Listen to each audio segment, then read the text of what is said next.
ఒక మనిషిలో ఉన్న మర్మాన్ని కూడా మనం తెలుసుకోవాలి అంటే ఆ మనిషితో దగ్గరగా స్నేహం చేస్తే మొత్తం తెలుసుకోలేకపోయినా కొంతైనా మనము తెలుసుకోగలుగుతాం. అవునా కదా? కాబట్టి మన దేవుడు మనకి చేయబోయే ప్రతి ఒక్క అద్భుతమైన విషయాల్లో కూడా అంత ఆశ్చర్య కార్యము మనకు కలుగు చేస్తూ ఉంటుంది అన్నమాట. కాబట్టి ఈ చివరి ఆదివారంలో కూడా దేవుడు మనల్ని హెచ్చరిస్తూ ఉంటాడు. ప్రతి విషయాన్ని హెచ్చరిస్తూ ఉంటాడు. ప్రతి దినమున మనల్ని హెచ్చరిస్తూ ఉంటాడు. మనకున్న బలహీనతలే కావచ్చు, మనకున్న సమస్యలే కావచ్చు, మనకున్న ఇబ్బందులే కావచ్చు, మనకున్న ఇరుకులే కావచ్చు, వీటన్నిటిని కూడా జయించి తిరిగి లేచేదాని కొరకు అనేకమైన సందర్భాలుగా, అనేకమైన విధానాలుగా దేవుని వాక్యం మనల్ని హెచ్చరిస్తూ ఉంటుంది, పురుకొల్పిస్తుంటుంది, బలపరుస్తూ ఉంటుంది. కాబట్టి ఈ వాక్యాన్ని ఎప్పుడైతే మనం స్థిరంగా మనం నమ్మటానికి మన మనసు అంగీకరించబడుతుందో అప్పుడే మనం దీవించబడతామే తప్ప నమ్మి నమ్మనట్లుగా, చూసి చూడనట్లుగా, విని విననట్లుగా, పట్టించుకున్నట్లుగా కాకుండా ఉంటే మాత్రం మనం అట్టి ఆశీర్వాదం మనము పొందుకోలేము.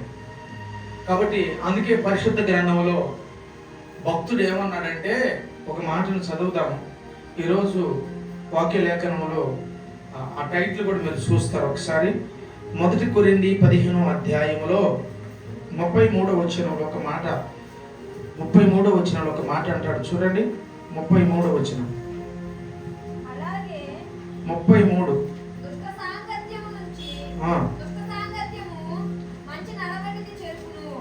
మోసపోకుడి, దాని కూడా లైన్ చేసుకోండి.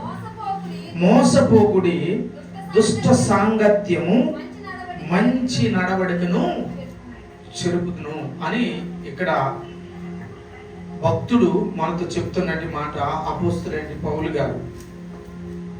హల్లెలూయా. ఇక్కడ భక్తుడు మనకు చెబుతుంది ఏంటంటే, మొట్టమొదట మోసపోకుడి, దుష్ట సాంగత్యము మంచి నడవడిని చెడగొట్టేస్తుంది. మంచిగా నడిచే వారిని చెడగొట్టేసిద్ది. మంచిగా బ్రతికే వారిని చెడగొట్టేసిద్ది. అవిశ్వాసం తీసుకొచ్చింది, అల్ప విశ్వాసం తీసుకొచ్చింది. ప్రార్థనకు పోతే నీకేం జరిగింది, ప్రార్థనకు పోతే నీకేం జరుగుతుంది, ప్రార్థనకు పోతే నీకు ఎలాగెందుకు అయింది, ప్రార్థనకు పోతుంటే నీకు ఎలాగెందుకు జరుగుతుంది అనే అల్ప విశ్వాసాన్ని మన జీవితంలోకి తీసుకొని వస్తాడు.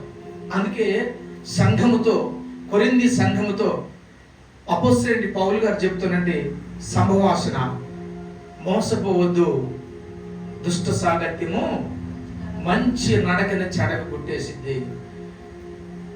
మీరు నడుస్తున్న మంచి నడకే, మీరు బ్రతుకుతున్న మంచి బ్రతుకే, మీరు తీసుకున్న నిర్ణయం మంచి నిర్ణయమే, మీరు ప్రయాణం చేస్తుంది మంచి ప్రయాణమే. బట్ ఈ ప్రయాణంలో అనేక మంది ఎదురొస్తారు. ఈ ప్రయాణంలో అనేకమైన మిమ్మల్ని ఆవరిస్తాయి. కాబట్టి ఆ దుష్ట నడవడికి ఏదైతే ఉన్నదో దాన్ని మీ దగ్గర నుంచి తీసివేసుకోవాలి. దాన్ని పోయి మీరు మోసపోవద్దు. దాన్ని పొందుకొని మీరు ఇదే కదా అని చెప్పేసి మీరు అనుకోవద్దు. కాబట్టి మన దేవుడు నమ్మదగిన వాడు, మన దేవుడు ఆశ్చర్య కార్యాలు చేయగలిగిన వాడు, మన దేవుడు అనేకమైన అద్భుతాలు చేయగలిగిన వాడు అనే విషయాన్ని మనం గుర్తుపెట్టుకోవాలి. ఒకప్పుడు మనం ఏ స్థితిలో ఉన్నాము, ఇప్పుడు ఎలాంటి స్థితి మధ్యలోకి మనల్ని దేవుడు తీసుకుని వచ్చాడు. ఒకప్పుడు ఎలాంటి మనసు కలిగి మనం ఉన్నాం, ఇప్పుడు ఎలాంటి మనస్తత్వం కలిగి మనం జీవిస్తున్నాం. కాబట్టి మంచి నడవడికని నడుస్తున్న మీ జీవితాన్ని పాడు చేయడానికి దుష్ట సాంగత్యమైనటువంటి వాళ్ళు నీ పక్కన చేరతారు. కాబట్టి ఆ నడవడికి నువ్వు భయపడాల్సిన అవసరం లేదు. ఆ సందర్భాల్లో కొన్ని నష్టాలు జరుగుతాయని నువ్వు బెదిరిపోవద్దు, కొన్ని కష్టాలు జరుగుతాయని నువ్వు బెదిరిపోవద్దు, కొన్ని ఇబ్బందులు జరుగుతాయని నువ్వు ఆలోచించాల్సిన అవసరము లేదని దేవుడు ఇక్కడ తెలియపరుస్తూ ఉన్నది. మన ప్రకాశం జిల్లాలో కోవూరు అనే ప్రాంతం దగ్గర ఒక అమ్మాయి ప్రభువుని అంగీకరించినట్టు తల్లి, ఒక బిడ్డ ఉంది. వీలైతే ఒక రోజు ఆ సాక్ష్యాన్ని మీతో పూర్తిగా చెప్తాను. ఆ తల్లి ప్రభువును అంగీకరించిన కొత్తలో తన తండ్రి యాక్సిడెంట్ అయ్యి చనిపోయాడు. యాక్సిడెంట్ అయి చనిపోయిన తర్వాత బాప్తిస్మం తీసుకున్నది. నా తండ్రి చనిపోయాడని నిట్టూర్పుల మధ్యలో లేదు. నా తండ్రి చనిపోయాడని నిరాశ ఆ బిడ్డ చెందలేదు. దేవుడు ఖచ్చితమైన కార్యం చేస్తాడని అనుకున్నది దేవుని బిడ్డలారా.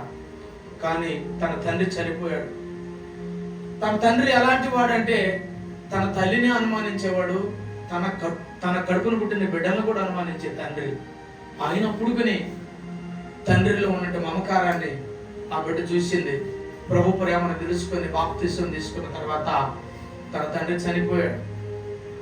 తన తండ్రి చనిపోయిన కొన్ని రోజులకి ఆమె ఒక క్రైస్తవ వ్యక్తిని, దేవుని సేవకుని పెళ్లి చేసుకుంది. పెళ్లి చేసుకున్న తర్వాత కొన్ని రోజులు జరిగిన తర్వాత ఆమె మరి గర్భవతి అయింది. గర్భవతి అయిన కొన్ని రోజుల తర్వాత 9 మాసాలు మోసిన తర్వాత బిడ్డ బరువు చూస్తే 3 కేజీలు ఉందంట బిడ్డ.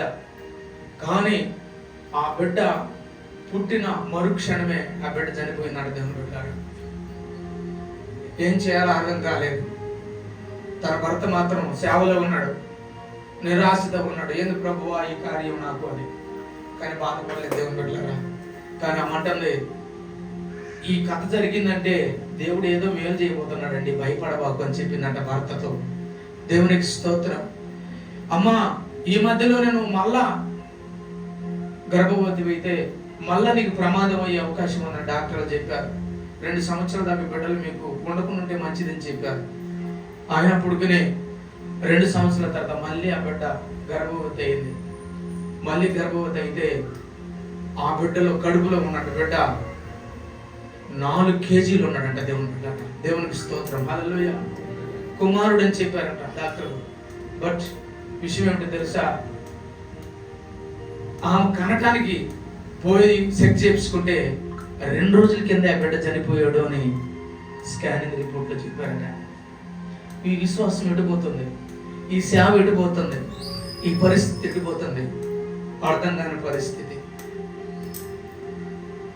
ముందు కాన్పు ఫ్రీ డెలివరీ, నార్మల్ డెలివరీతోనే కాన్పు చేశారు. తర్వాత డెలివరీ ఆపరేషన్ చేసి బిడ్డను తీశారు. కాటాలు పెట్టి తీస్తే 4 కేజీలు ఉండడంట. దొండకుండగా నిరాశపడ్డాడంట, నిట్టూర్పు పాలైపోయాడంట సేవకుడు. ఏం చేయాలో అర్థం కావట్లేదు. అర్థం కాని పరిస్థితుల మధ్య ఉండలేకపోతుంది. బాధపడుతూ ఉంది. ఏం చేయాలో అర్థం కాలేదు. దేవుని మీదే భారం పెట్టుకున్నాను. అప్పుడు కూడా భర్తతో చెప్పిందంట, మీరు భయపడబాకండి, ఇది కూడా ఎలాగ జరిగిందంటే దేవుడు ఏదో కార్యం చేయబోతున్నాడు మనకి అని. ఆ బిడ్డ విశ్వాసం ఎంత గొప్పదో చూడు. కొన్ని రోజుల తర్వాత అది కొండ ప్రాంతం. ఆ కొండ ప్రాంతంలో తన భర్త సుమారుగా 3 నుంచి 5 వేల మంది దాకా రక్షించారంట. వాళ్ళ సాక్ష్యాన్ని బట్టి, వాళ్ళని బట్టి. ఆ అమ్మాయికి ఎన్ని సంవత్సరాలు తెలుసా? 23 సంవత్సరాలు వయస్సు ఆ అమ్మాయిది. పెద్దది కూడా 23 సంవత్సరాలు. జనరేటర్ ఆ ఏరియాలో లేదు, తీసుకొద్దామని కరెంటు పోయింది. ఫోన్ సిగ్నల్ ఉండాలి అంటే ఇంచుమించు 2-2.5 కిలోమీటర్ ఎత్తులోకి వెళ్తేనే ఫోన్ సిగ్నల్ వస్తుందట. ఏమైనా కూరగాయలు తీసుకొచ్చుకోవాలనుకుంటే ఇంచుమించు దాదాపు 15 కిలోమీటర్లు 20 కిలోమీటర్లు పోతేనే కూరగాయలు తెచ్చుకుంటారంట. వాళ్ళందరూ పోవాలంటే ఏదైనా ఒక డీసీఎం కానీ ఒక లారీ పెట్టుకొని పోయి తెచ్చుకుంటారంట. అలాంటి క్లిష్ట పరిస్థితుల మధ్యలో సేవ చేస్తున్న తల్లి విశ్వాసాన్ని విడవలేదు, భరోసాన్ని విడవలేదు. దేవుని సన్నిధిలో ముందుకు సాగుతుంది. ఒకరోజు ప్రభు దగ్గర కూర్చొని ఏడిచిందంట, అయ్యా ఏందని ఆయన 2 బిడ్డలు ఇచ్చారు, 2 బిడ్డలు ఇలాగ అయిపోయారు అని చెప్తే ఆ తల్లి ఒక దర్శనం చూసిందంట. ఆ దర్శనం ఏమిటో తెలుసా? యేసు ప్రభు వారి యొక్క పాదాల కాడ కూర్చొని వాడు సంతోషంగా ఆడుకోవటం ఆ బిడ్డ చూసిందంట. దేవునికి స్తోత్రం. హల్లెలూయా. అప్పుడు ప్రభు అడిగాడంట, నీ కాడ ఉండటం మంచిదా, నా కాడ ఉండటం మంచిదా అని అడిగినంట. ఆ బిడ్డ దర్శనంలో, అయ్యా నీ దగ్గర ఉంటేనే మంచిదయ్యా, నేను కూడా ఒక రోజు అక్కడికి రాబోతున్నాను, నా బిడ్డను మనస్ఫూర్తిగా నేను చూసుకుంటాను అన్నదంట. ఎంత విశ్వాసం.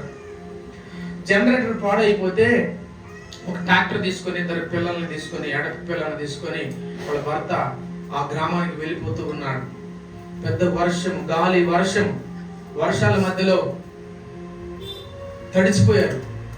4 రోజుల మీటింగ్ ఉంది.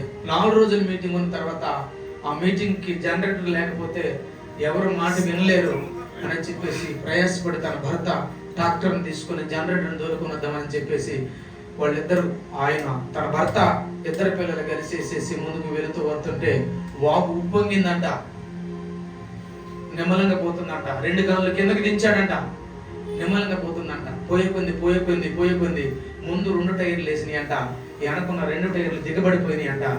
దిగబడిపోయి ఆ 2 టైర్లు, ముందు టైర్లు 2 పైకి లేసినాయి అంట. పైకి లేస్తే ఆ పైన ఉన్నటువంటి వ్యక్తి సుమారుగా 12-13 అడుగులు గోయలో పడిపోయాడంట తన భర్త. తనకంటే ముందు ఇంకొక పిల్లోడు పడ్డాడంట. తనకు ఒక పిల్లోడు, ముగ్గురు, ఇంకొక పిల్లోడు ఎటు పోయాడో, ఆ నీళ్ళలో కొట్టుకుపోయాడో తెలియదు ఆయనకి. పట్టం తలకాయ పగిలిపోయింది, అర్థం కాలేదు. పైకి చూస్తే ఆ వాలిని ట్రాక్టర్ పైకి వచ్చి పడేటట్టుగా ఉన్నది. ఏం చేయాలో అర్థం కాలేదు. తన కాళ్ళ కాడే ఆ పడ్డా పిల్లోడు ఉన్నాడు. ఓపిక చేసుకుని 2 కాళ్ళతో ఆ పిల్లోడిని తన్ని నేలలోకి నెట్టి పడేశాడు. అమాంతరంగా పైన ట్రాక్టర్ వచ్చేసి ఆయన మీద పడింది. నొజ్జుగా తన భర్త చనిపోయాడు. దేవుని బిడ్డ, దేవుడు దుష్ట సాగత్యము చెడగొట్టిద్ది. దేవుడు ఇక్కడ మనకు చెబుతుంది, మోసపోవద్దు అంటున్నాడు. ఒక పక్క 2 బిడ్డలు పోయారు, తర్వాత కట్టుకున్న భర్త పోయాడు. ఏం చేయాలో అర్థం కాని పరిస్థితి. మనమైతే ఏం చేస్తాం చెప్పండి? నువ్వేం పాపం చేస్తే నీకు ఇది జరిగిందో అని అంటాం మనం. ఆ బిడ్డ 23 సంవత్సరాలు, వాళ్ళ అమ్మ వాళ్ళ అన్నయ్య వాళ్ళు వచ్చి నేను తీసుకుని వెళ్తాం, ఇక్కడ ఉండొద్దు, నువ్వేం సేవన చేస్తున్నావు ఇక్కడ అని చెప్పేసి వచ్చి అడిగితే మైక్ పట్టుకొని చెప్పిందంట, అంతమంది జనంలో నా భర్త ఎలాగ చనిపోయాడో ఆ విధంగా చనిపోయేంత వరకు మిమ్మల్ని నేను విడిచిపెట్టిపోను, మీరు నన్ను కన్నబిడ్డలాగా చూసుకుంటారా, మీ కొరకు నేను పరిచర్య చేస్తాను అన్నదట. వాళ్ళందరూ ఏడ్చుకొని, ఆడపిల్లలు అందరూ ఎగిరి ఆమెను ఎత్తుకున్నారట. ఆ ప్రాంతం ఎటువంటి ప్రాంతం తెలుసా? నరహంతుకులు ఉండే ప్రాంతం అంట. నైట్లో ఆడపిల్ల ఒకటికి కనపడితే ఆ కొండల మీద ఉన్నట్టు వాళ్ళు ఒక మంత్రంలాగా పెడతారంట, మైమర్చిపోతారంట. ఒక చిన్న బోలు పట్టుకొని ఆ రక్తం తాగుతారంట. అంత భయంకరమైన పరిస్థితుల మధ్యలో ఉన్నదంట ఆ బిడ్డ. ఈరోజు ఆ బిడ్డ దేశ విదేశాల్లో గొప్ప సేవ చేస్తుంది. ప్రభుకు మహిమకరంట. దేవునికి స్తోత్రం. హల్లెలూయా, హల్లెలూయా. భర్తను కోల్పోవచ్చు, పిల్లలిద్దరిని కోల్పోవచ్చు, కానీ తన నమ్మకున్న దేవుడిని మాత్రం ఆ బిడ్డ విడిచిపెట్టలేదు. అది విశ్వాసం. మేలు చేస్తే దేవుడు ఏంటంటే మనకి, కీడు చేసినప్పుడు కానీ దేవుడు మనకి. హల్లెలూయా. ఎందుకు తెలుసా? రేపు అక్కడ మనం లేవగలుగుతాము. అటువంటి కృప ఆయన ఇవ్వగలుగుతారు, అటువంటి దయను ఆయన చేయగలుగుతారు. అందుకే అపోస్తలుడైన పౌలు గారు ఈ మాటను మనకు తెలియపరుస్తున్నారు. అందుకే వచ్చినప్పుడు ఆరాధనలో మీరు ఉండండి అమ్మా, పరిశుద్ధాత్మ దేవుడు మీరుతో మాట్లాడాలి అని చెప్పేసి నా హృదయం ఎందుకు కొట్టుకలాడుతుందంటే, దేవుని దగ్గర నుంచి ఏదో ఒక సూచన, ఏదో ఒక విషయాన్ని మీరు అందుకోవాలి, దాన్ని బట్టి మీరు ముందుకు నడవాలనే ఒక ఆశతో నేను మీకు తెలియపరుస్తున్నా. కొంతమంది మనుషులు చెబితే వినకపోవచ్చు, మరి కొంతమంది బంధువులు చెబితే వినకపోవచ్చు, మరి కొంతమంది స్నేహితులు చెబితే వినకపోవచ్చు, మరి కొంతమంది దేవుడు చెబితేనే వింటారు. ఈ మధ్యలో నీ ప్రాణం నా ప్రాణం ఉంటుందో పోతుందో తెలియని పరిస్థితి మధ్యలో మనం జీవిస్తున్నాం. కాబట్టి మన విశ్వాసాన్ని మనం పురికొల్పించుకోవాలి. అందుకే ఇక్కడ పరిశుద్ధాత్ముడు ఈ 33వ వచనంలో చెబుతున్నాడు, మోసపోకుడి, దేవుడైతే వెక్కిరించడు. ఆ మధ్యలోనే ఆమె దర్శనాన్ని మళ్ళీ చూసిందంట. తన భర్త ఉన్న నాళ్ళు ఏ రోజు కూడా స్టేజ్ ఎక్కి మౌతు పట్టుకొని మాట్లాడింది కాదట. కానీ స్టేజ్ ఎక్కి మౌతు పట్టుకొని మాట్లాడుతూ ఉంటే అనేక మంది స్వస్థపరచబడుతున్నట్టుగా, వేలాది మంది వస్తున్నట్లుగా ఆమె దర్శనంలో చూసిందంట. అప్పుడు తన భర్తకి చెప్పిందంట, ఏమండి మీరున్నగా నేను మౌతు పట్టుకొని చెప్తున్నాను ఏంటండి, మీరు లేకపోతే కదా నేను మౌతు పట్టుకొని చెప్పాల్సింది. అయినా దేవుడు ఏంటండి మిమ్మల్ని నన్ను వేరు చేసినట్టు చూపిస్తున్నాడు, దీనికి గల కారణం ఏమిటి అని అన్నదట. అది తెలియదు, ప్రార్థన చెయ్యి అని చెప్పాడట. అప్పుడు మళ్ళీ ఆ అమ్మాయి ప్రార్థన చేసి చెప్పిందంట. ఆ మాట చెబితే, ఏమండి మరి ఒకవేళ నువ్వు కానీ ఈ లోకాన్ని విడిచిపెట్టి చనిపోయి దేవుని దగ్గరికి వెళితే నేనైతే దేవుని సేవ చేస్తాను, ఒకవేళ నీకంటే నేను ముందు చనిపోతే నువ్వు దేవుని సేవ విడిపెట్టకుండా చేస్తావా అని అంటే ఆయన నేను చేయలేను అన్నాడంట. ఎందుకు తెలుసా?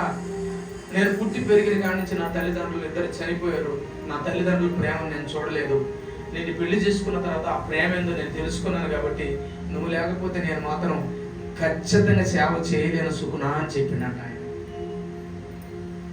ఇది మనుషులకు ఉన్నట్టు కమ్యూనికేషన్, మనుషుల్లో ఉన్నట్టు ఆప్యాయత, అనురాగాలు.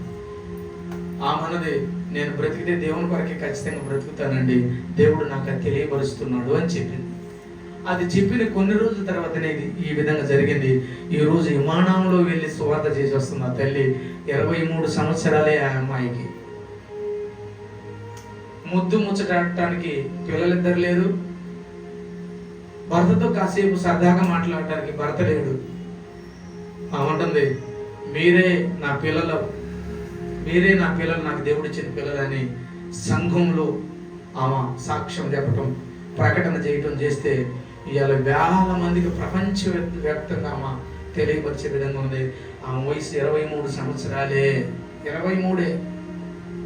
అమ్మ నాన్న పిలిస్తే వెళ్ళిపోయేవాడు. ఈరోజు మనమైతే వెళ్ళిపోతామా లేదా? కాస్త కష్టం జరిగిందని, ఇబ్బంది జరిగిందని. అందుకే పౌలు గారు ఈ మాటలు తెలియపరుస్తున్నాడు, మీరు మోసపోవద్దు.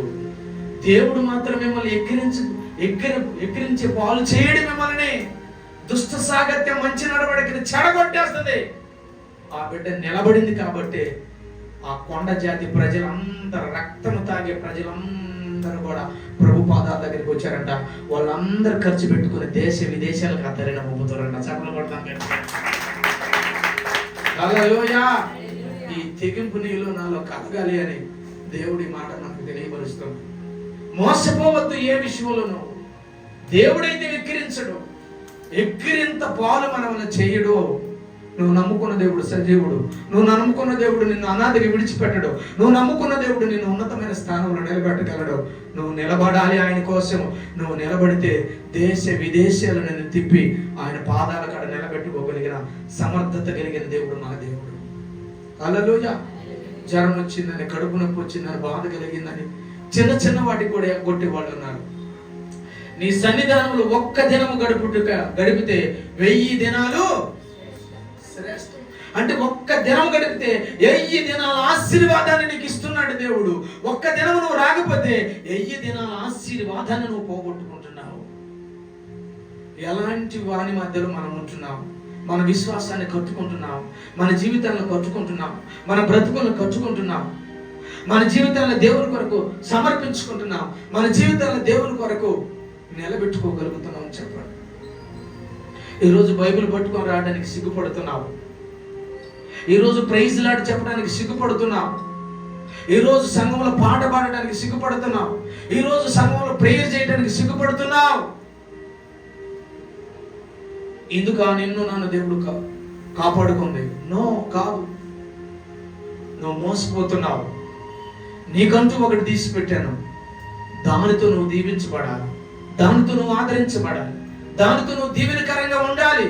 మోసపోవద్దని దేవుడి మాటను మనకు తెలియపరుస్తున్నాడు ఈ మధ్యాహ్న కాల సమయంలో.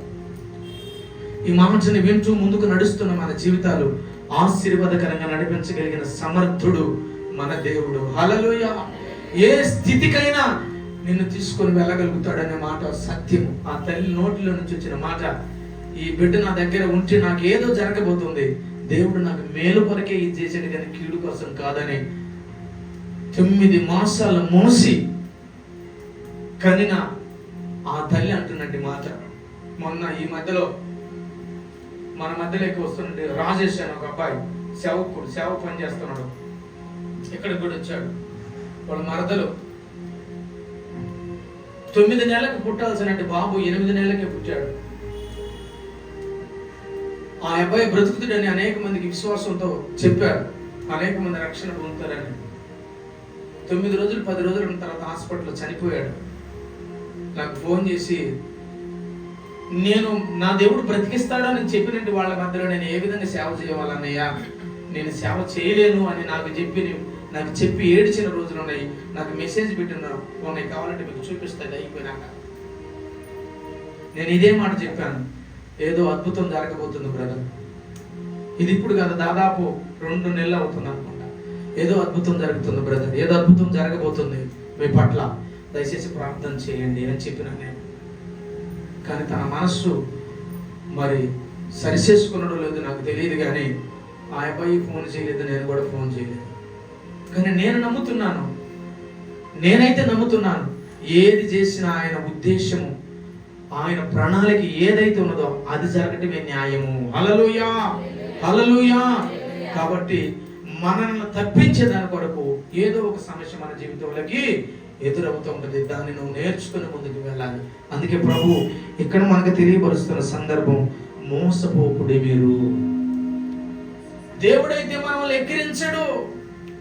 దుష్ట సాగత్యం మంచి నడవడికి చెడగొట్టేసింది. దుష్ట సాగత్యము నీకు మందుకు అలవాటు చేసింది. దుష్ట సాగత్యము ఈ లోకానికి అలవాటు చేసింది. దుష్ట సాగత్యము వ్యభిచారానికి అలవాటు చేసింది. దుష్ట సాగత్యము ఈ లోకానుసారంగా నడవడానికి ప్రయత్నం చేయి. ఆడికి పోయి కూర్చుంటే నీకు ఏం జరిగింది అని నిన్ను మోసపుచ్చుతుంది, నిన్ను లాలన చేస్తుంది, నిన్ను పరిపాలన చేస్తుంది. కాబట్టి మోసపోవద్దు. నువ్వు అక్కడ ఏదో కీడు జరిగిందని నువ్వు మోసపోవద్దు. అక్కడ ఏదో నీకు అన్యాయం జరిగిందని నువ్వు మోసపోవద్దు. బట్ నువ్వు దేవునితో సాగత్యం చేయి, లోకంతో సాగత్యం చేయబాక, మనుషులతో సాగత్యం చేయబాక. ఈ ఆగస్టు మాసం ఈ చివరి ఆదివారంలో ప్రభు మరొకసారి మనల్ని హెచ్చరిస్తున్నాడు. మన విశ్వాసాన్ని బలపరిచే దాని కొరకు జాగ్రత్త చెబుతున్నాడు. ఇక్కడ నా కుమారుడా, నా కుమార్తె, మోసపోవద్దు. ఏ విషయంలో? అవ మోసపోయింది రమ్యంగా ఉందని, అవ మోసపోయింది రమ్యంగా కనబడిందని నువ్వు కూడా మోసపోవద్దని దేవుడి మాటను మనకు తెలియపరుస్తున్నాడు. ఈ మధ్యాహ్న కాల సమయంలో నువ్వు ఎవరి వలలో పడ్డావు, ఎవరి వలలో నువ్వు చిక్కుకొని ఉన్నావు, దేనికి నువ్వు ఎడక్ట్ అయ్యావు, దేనికి నువ్వు పడిపోయి ఉన్నావు, దేనిలో నుంచి నువ్వు రాలేకపోతున్నావు. మోసపోతున్నావా? నిన్ను నువ్వు మోసపుచ్చుకుంటున్నావా? నీ కుటుంబాన్ని నువ్వు పతనం చేసుకుంటున్నావేమో. అందుకే పౌలు గారు ఈ మాట అంటున్నాడు. కీడు జరిగిందని, అన్యాయం జరిగిందని, ఇబ్బంది జరిగిందని మోసపోవద్దు. వాళ్ళే చెప్పిన మాట విని దేవుడు ఎక్కిరించబడి కాదు. దుష్ట సాగత్యం మంచి నడవడికని చెడగొడుతుంది. జాగ్రత్తని గురించి తెలియపరుస్తూ ఉన్నాడు ఇక్కడ. అందుకే యాకోబు రాసిన పత్రిక 4వ అధ్యాయం 4వ వచనం ఒకసారి త్వరగా రెఫరెన్స్ చదువున్నామా? యాకోబు 4:4, యోబు 28:28. యాకోబు 4:4. వ్యభిచారులారా, ఈ లోక స్నేహము దేవునితో వైరమని మీరు ఎరుగురా. చాలు తల్లి. ఏమంటున్నాడు? ఎవరిని ఏ విధంగా పోలుస్తున్నాడు? ఆ వ్యక్తిని వ్యభిచారము చేయవారులారా. ఏమంటున్నాడు? వ్యభిచారులారా, ఈ లోక స్నేహము దేవునికి నాకు వైరమని తెలియదా? దేవుడినైనా నాకును లోకానికి వైరమని నీకు తెలియదా? నీకు తెలుసుకోలేని స్థితిలో నువ్వు ఉన్నావా? బట్ నువ్వు మోసపోవద్దు, జాగ్రత్త పడు. దేవుడు ఎక్కిరించడు. నీ జీవితాన్ని ఆశీర్వాదకరంగా నడిపిస్తాడు. నీ బ్రతుకుని దీవెనకరంగా మార్చాలి, నీ కుటుంబాన్ని దీవెనకరంగా మార్చాలి. ఓ మనుషుడా, నువ్వేమైతే విత్తుతావో అదే పంట నువ్వు ఖచ్చితంగా కోస్తావు. ఖచ్చితంగా కోస్తావు. నువ్వు చేసావా? నువ్వు చేస్తున్న నీ పనిని నీ భార్యతో కోపిస్తాడు. నువ్వు చేస్తున్న ఈ పనిని నీ పిల్లల చేత కోపిస్తాడు. నువ్వు చేస్తున్న ఈ పని నీ అక్క చెల్లెల చేత కోపిస్తాడు. నువ్వు చేస్తున్న ఈ పని నీ కుటుంబంలో ఎవరో ఒకరి చేత కోపించి ఏం చేస్తాడో తెలుసా? నువ్వేదైతే విత్తావో ఆ పంటని మళ్ళీ నీకు గుర్తు చేస్తాడు. అది ఏదైనా సవచ్చు. అబద్ధమా, మోసమా, వ్యభిచారమా, దొంగతనమా, లోపడతనమా, లోపితనమా, కోపమా, నరహంతక, ఏదైనా సరే నువ్వు ఖచ్చితంగా అది తప్పదు నీకు అని అంటున్నాడు ఇక్కడ దేవుని పిల్లారా. కాబట్టి మన జీవితంలో దేవుడు మనకు తెలియపరుస్తున్నది, మోసపోవద్దు. ఈ లోక స్నేహము దేవునితో వైరము. మరి ఈ లోకంలో జీవిస్తున్న నీవు దేవునికి వైరంగా జీవిస్తున్నావా? దేవునితో జీవిస్తున్నావా? దేవునితో వైరంగా జీవిస్తున్నావా? నీ మాటికి నువ్వు, నా మటికి నేను నమ్మకంగా జీవిస్తున్నాననే మెప్పు జీవితంలో జీవిస్తున్నాం అనే సందర్భాన్ని దేవుడు ఇక్కడ తెలియపరుస్తున్నాడు. పరిశుద్ధాత్మ దేవుడు ఏదో ఒక మాట నిన్ను తగులుతుంది. ఇక్కడ ఈ మధ్యాహ్న కాల సమయంలో గుర్తుపెట్టుకో, ఏదో ఒక మాట నిన్ను తగులుతుంది, ఏదో ఒక మాట నిన్ను తగులుతుంది, ఏదో ఒక మాట నిన్ను సరిచేస్తుంది, ఏదో ఒక మాట నిన్ను సరిదిద్దుతుంది. ఈ విషయంలో నువ్వు జాగ్రత్త పడగలిగితే దేవుని కార్యమును చూస్తామని ప్రభువు అని సెలవిస్తున్నారు. అందుకే యోబు 28 వచనంలో కూడా ఒక మాట రాయబడ్డాడు. చూడండి అమ్మా, 28 మరియు యెహోవా యందు భయభక్తులే జ్ఞానమనియు దుష్టత్వము విడుచుటే వివేకము. వివేకము కలిగినటువంటి వాడు ఏం చేస్తాడు? జాగ్రత్త పడతాడు. ఏమైనా హల్లెలూయా. వివేకం కలిగినటువంటి వ్యక్తి, స్త్రీ గాని పురుషుడు గాని ఏం చేస్తారు? జాగ్రత్త పడతారు. కొంతమంది స్త్రీలు, కొంతమంది భర్త వచ్చినా లెక్క చేయరు, బంధువులు వచ్చినా లెక్క చేయరు, ఇంటి వారు వచ్చినా లెక్క చేయరు. వాళ్ళు చేసేది వాళ్ళు చేస్తానే ఉంటారు. కొంతమంది ఆడవాళ్ళు, కొంతమంది మగవాళ్ళు భర్త ఉన్నా భయపడరు, బంధువులున్నా భయపడరు, లేకపోతే విశ్వాస పక్కన ఉన్నా భయపడరు, లేకపోతే సేవకుడు ఉన్నాడులే అని కూడా భయపడరు. చూడండి, భయము లేని జీవితం బ్రతుకుతూ ఉంటారు. కానీ అటు వారికి దేవుని యొక్క ఆశీర్వాదం ఉంటుందా? దేవుని దీవెన ఉంటుందా? నో, ఉండదు. అందుకని ఇక్కడ ఏమంటున్నాడు? వివేకి ఏం చేస్తాడట? విడిచిపెడతాడంట. వివేచన మంచిదా చెడ్డదా, ఎందుకు చెప్పారు ఈ విషయం, నాకెందుకు చెప్పారు ఈ విషయం, నా జీవితం మార్పు కొరకే కదా, నా బ్రతుకు మార్పు కొరకే కదా, నా భార్య కొరకే కదా, నా కొరకే కదా, నా భర్తకే కొరకే కదా, నా పిల్లల కొరకే కదా, నా కొరకే కదా, నా కుటుంబం బాగుపడేదాని కొరకే కదా ఎంత శ్రమ పడుతుంది, ఎంతగా చెబుతుంది, ఎంతగా మాట్లాడుతుంది అని వివేచన కొంతమందికి ఉండదు. ఆ వివేచన విడిచిపెట్టినట్టు వారి జీవితం శూన్యముగా కూడా మార్చబడుతుందట. వివేచించాలి. నువ్వు వాక్యము నీ దగ్గరకు వచ్చిందంటే నువ్వు వివేచించాలి. వాక్యము దేవుడై ఉన్నాడు, ఆయన మనతో మాట్లాడుతున్నాడు అనే విషయాన్ని నువ్వు గుర్తుపెట్టాలి. దేవుడు డైరెక్ట్ గా వచ్చి రేయ్ నువ్వు ఇది చేస్తాను చేయబాకు అని అనడు. అంటాడా? అలాగా అన్నాడు అని ప్రపంచంలో చెప్పగలడా? నో. వాక్యమే మనకు ఆధారమై ఉన్నది. వాక్యం మన పాదాలకి దీపమై ఉన్నది. వాక్యమే మనల్ని నడిపించగలిగేది. వాక్యమే మనల్ని సరిచేసేది. వాక్యమే మనల్ని సరిదిద్దేది. కాబట్టి వివేచన ప్రతి కుటుంబంలో ఉండాలి. కొంతమంది తెగిందాక దాన్ని ఉంచుకుంటారు.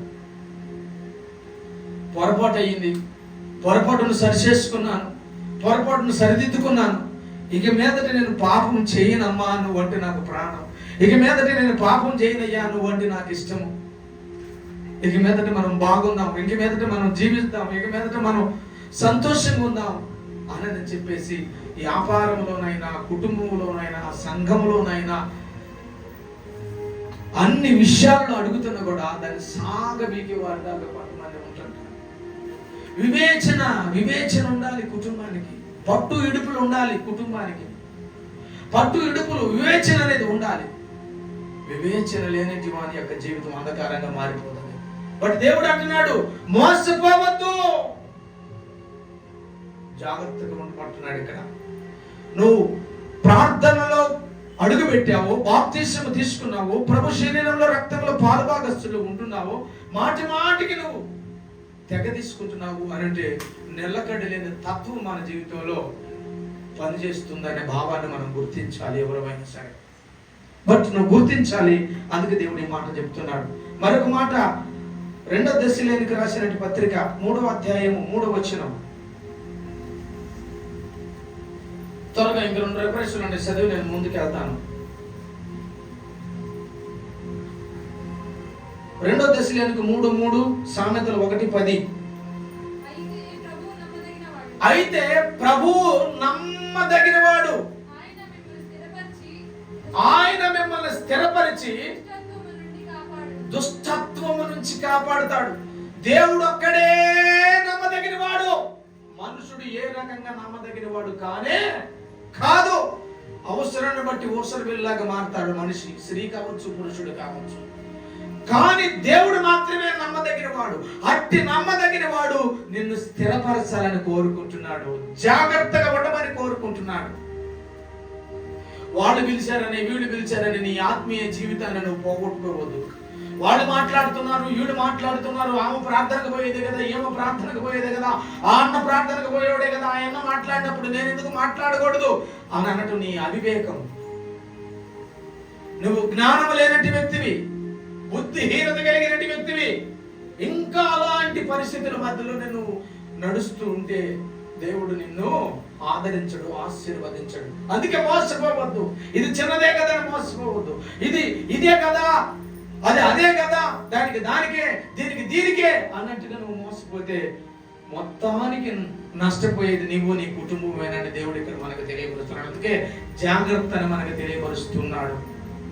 1:10 సామెతలు 1:10 ఏమంటున్నాడు?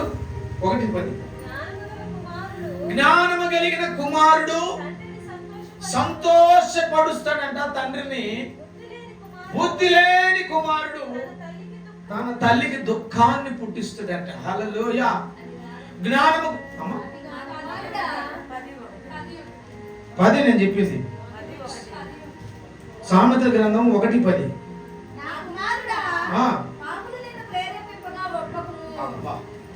మీరు కనిపించారని కనిపించేసేసారు. నేను రెఫరెన్స్ తీసుకోరా, నేను నా డైరీలో రాసుకున్నాను. కానీ మళ్ళీ చదువు తల్లి. నా కుమారుడా పాపులు మిమ్మల్ని ప్రేరేపిస్తారు, నువ్వు ఒప్పుకోవద్దు. పాపులు నిన్ను ప్రేరేపిస్తారు. పాపులు నిన్ను ప్రేరేపించి పర్వాలేదులే, ఇదేం కాదులే, దీనికి ఏమైందని చెప్పేసి నీకు ఈ లోకంలో ఉన్నట్టు మాలిన్యాన్ని నీకు అంటగడతారు. ఈ లోకంలో ఉన్నదాన్ని నీ మీద నింపుతారు. అది నీకు రమ్యంగా కనపడుతుంది. అప్పుడు నువ్వేం చేస్తావు? పాపులు ప్రేరేపించిన దానికోసమే నువ్వు వెళ్ళి పాపములో పడిపోయి లోకానుసారంగా నువ్వు నడుస్తూ. కాబట్టి అందుకని నువ్వు ఒప్పుకోవద్దు, అందుకని నువ్వు మోసపోవద్దు అని ఇక్కడ దేవుడు కుమారుని పిలిచినట్లుగా. చూడండి, ఎప్పుడన్నా పిలిచిందా మీ నాన్న కానీ మీ అమ్మ కానీ నా కుమారుడు అని, నా కుమార్తె అని ఎవరైనా పిలిచారా? ఇప్పుడు మీరేమైనా పిలుస్తున్నారా మీ పిల్లల్ని? కానీ దేవునికి ఎంత ప్రేమ చూడు. నా కుమారుడా, అదే ప్లేస్లో నా కుమార్తె అని కూడా మీరు అండర్లైన్ చేసుకోవచ్చు. ఎంత సన్నిహితంగా కనపడుతుందో చూడు దేవుని దృష్టికి. నా కుమారుడు ఎంత ప్రేమతో పిలుస్తున్నాడో ఆ విషయాన్ని మనం గమనించాలి. ఎంత క్లుప్తంగా ఆ విషయాన్ని పిలుస్తున్నాడో మనం గమనించాలి. అందుకే చాలా మంది చూడు, గారాబం చేస్తే పిల్లలు తొందరగా లోపడతారా? బెత్తం ఒకటి తీసుకొని పిల్లల మీద వామిస్తే అప్పుడు మాత్రమే వింటారు తప్ప లేకపోతే వినరు కదా. అంటే విశ్వాస యాత్రలో కూడా మన జీవితంలో కూడా అటువంటి సంభవాలు జరుగుతూ ఉంటుంటాయి. అందుకే దేవుడు చిన్నవారిని అనలేదు, పెద్దవారిని అనలేదు, మధ్య వయసులో వారిని అనలేదు, ముదిమ వయసులో ఉన్నటువంటి వారిని కాదు, కానీ అందరిని కలిపి అంటున్నాడు, నా కుమారులారా లేదా నా కుమార్తెలారా. ఎంత ప్రేమ ఆయన వ్యక్తపరుస్తున్నాడు చూడు. అందుకే ప్రభువారి యొక్క ప్రేమ ఎవరించిన తరగని ప్రేమ. ఆయన ప్రేమ ఎవరు కూడా ఎవరించినా అది తరగదు. అంతగా ధారాగతం పోసేసాడు ఆయన ప్రేమలో ఉన్నట్టు స్వచ్ఛతను మనకు తెలియపరిచి, సిలువలో వేలాడుతూ కూడా ఆయన ప్రేమను ఏ విధంగా తెలియపరిచాడు. తండ్రి వీరేం చేయుచున్నారు, వీరు వెరగరయ్యా, వీరిని క్షమించండి. చూడండి, వాడు మన మీద ఒకటి కాదు చేసింది, ఇప్పుడు 4, 5வது కూడా చెప్తే 7வது కూడా చేస్తాడా మనము అని తెలియకుండా కేసు పెడతాం మనం కదా. తెలియకుండా కాపేస్తాం, తెలియకుండా వాడిని మడత పెట్టి మట్టిలో పెట్టే తత్వాలు కూడా ఈ లోకంలో చాలా మంది ఉన్నారు. కానీ యేసు ప్రభు వారి ప్రేమ, అవసరమైతే నీ కోసం నేను చనిపోతాను కానీ నిన్ను మాత్రం నేను అనవసరంగా చనిపోనివ్వను అని త్యాగం చేసి ఆయన ప్రేమను మనకి వ్యక్తపరిచాడు. అందుకే వేలాడుతూ కూడా వేలాడుతున్న దాంట్లో నుంచి కూడా ఆయన వ్యక్తపరిచాడు ఈ మాటని, నా కుమారుడా లేదా నా కుమార్తె. అందుకే మీరు మోసపోవద్దు. ఏ విషయంలో కూడా నువ్వు మోసపోవద్దు. చిన్నదైనా మోసపోతే అది పెద్దదిగా మార్చబడుతుంది. చిన్నదని అనుకుంటే అది పెద్దదిగా మార్చబడుతుంది. ఒక ఎత్తైన పర్వతం మీద ఒక చెట్టు ఉందట. ఆ చెట్టు మీద ఒక పెద్ద కొంగల మంద ఉందంట. పెద్ద కొంగల మంద తెల్లగా కనపడుతున్నాయి అంట. ఆ కొంగలు ఎక్కడో కొండ కింద ఉన్నది కొండ శిలువ వాటి మీద కన్నుబడిందంట. తెల్లగా మెరుస్తున్న కొంగలని తినాలని ఆశపడిందంట. పాపం ఎన్ని రోజుల నుంచి ప్రయత్నం చేస్తుంది. కొండెక్కుతుంది, జారి కింద పడుతుంది, కొండెక్కుతుంది, జారి కింద పడుతుంది అని ఉన్నంగా ఉన్నది. బిర్యానీ వాసన కానీ వచ్చినప్పుడు మన నాలుక ఏ విధంగా కొడతామో ఆ విధంగా ప్రతిరోజు అది పడతా ఉందట. ఎన్ని సంవత్సరాల నుంచో చూస్తుందంట, పండిపోయిందంట. తినాలని ఆశ. పాపం ఒక రోజున ఆ పాముకు సహకరించే దాని కొరకు ఏమో తెలియదు, ఒక కాకి పోయి కొంగల మందలు వాలిందట. కాకి కొంగల మందలు వాలితే ఫస్ట్ సారి కొంగలు ఏం చేసింది అంటే అన్ని తరిమి కొట్టినాయి అంట. నువ్వు మా జాతి అనివి కదా, నువ్వు ఖరీదాని జాతివి, మేము తెల్లగా ఉన్నాము చూడు అని తన్నిసుకొని కూడా మళ్ళీ అదేం చేసిందంటే మళ్ళీ వచ్చేయింది. నాకు దోవ ఎవరు లేరు, నా వాళ్ళు ఎవరు లేరు, నువ్వే మాకు దిక్కు అని. వాటిలో 1-2 కొంగలు జాలి పడ్డాయి అంట. అది చేసిన తప్పు. ఈ కాకున్నట్టు అలవాటు ఏమిటంటే కొంగలు శ్రేష్టమైన తింటది, శ్రేష్టంగా బ్రతికింది. కానీ కాకి అడ్డమైన గడ్డి తింటది. మీకు తెలుసు కదా, అడ్డమైన గడ్డి తింటది. తిని ఆ కొంగల మందలోనే ఉండి ఆ బండకి గ్యాపులో అది రెట్టేసిందంట. ఆ రెట్టలో ఉన్న ఇత్తనం పెరిగిందంట, పెద్దదయ్యిందంట, కొండ మీదకి ఎక్కిందంట, కొండ మీద నుంచి చెట్టుకు బాకిందంట. మెల్లిమెల్లిగా పాము చెట్టు ఎక్కడం ప్రయత్నం చేసిందంట. దొంగ చెట్టు ఎక్కిందంట, పైకి ఎక్కిందంట. రోజు ఒకటి మటన్ బిర్యానీ చేసుకుని తింటున్నాను. ఎన్నో సంవత్సరాల నుంచి పవిత్రంగా బ్రతికినట్టు ఆ కొంగలు ఒక్క కాకి చేసిన చిన్న పొరపాటు కొంగల మంద మొత్తం కూడా నాశనం అయిపోయింది. కొన్ని కొంగలు భయపడి పారిపోయింది.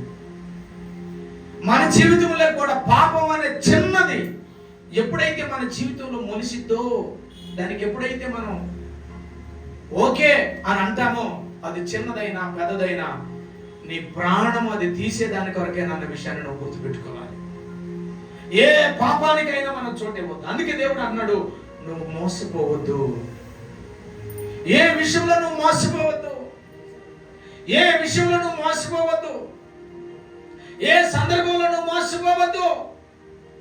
దేవుడు మాత్రం విక్రించేవాడు కాదు, నీకు కార్యం చేసేవాడు అని దేవుడు తెలియపరుస్తున్నాడు. అందుకే నువ్వు జాగ్రత్తగా కూడా మనకు తెలియపరుస్తున్నాడు. జాగ్రత్త లేనట్టి సొలొమోన్ ఎంతో మంది భార్యలు ఇచ్చినప్పటికీ, భార్యలు ఎంతమంది ఉన్నప్పటికీ ఆ భార్యలతో సంతోషంగా గడపక లోకంలో పడిపోయాడు. జాగ్రత్త లేక అతని జీవితం పతనం అయిపోయినట్టుగా మనం చూస్తున్నాం. సంసోను ఎంతో బలము కలిగినటువంటి వాడు, పచ్చి దవడ ఎముకతో 1000 మందిని చంపగలిగిన బలాయిచుడు. కానీ ఒక సిరి చేతిలో మోసపోయి తన గుడ్డివాడిగా మార్చబడ్డాడు. దావీదు ఎక్కడ గొర్రెలు కాసుకునేవాడు, సింహాసనం మీద కూర్చోబెడితే దెలీలా అనబడినట్టు ఆ వ్యక్తితో పాపం చేసి తన సింహాసనానికి ద్రోహం చేసి అల్పుడిగా మార్చబడ్డాడు. యోసేపు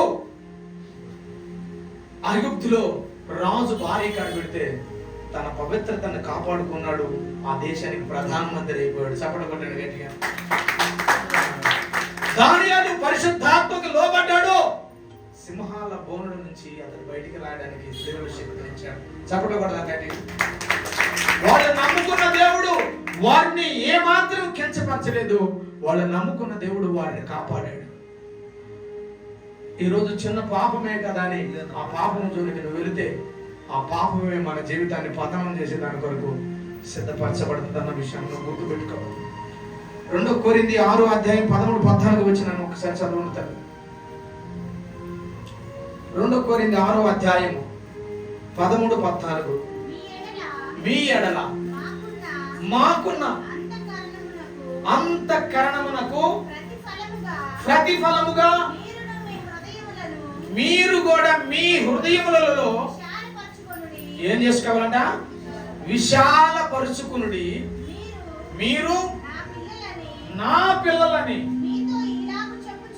చూడండి ఏమంటున్నాడు? మీరు నా పిల్లలని మీతో ఎలాగ చెప్పుచున్నాను. అండర్లైన్ చేసుకోండి. మీరు అవిశ్వాసులతో జోడి స్నేహము చెయ్యక జోడిగా ఉండకుడి. నీతికి చూడండి, నీతికి దుర్నీతికి ఎటువంటి సాంగత్యం లేదు. వెలుగుకి చీకటికి ఏం పొత్తున్నది? క్రీస్తునకు.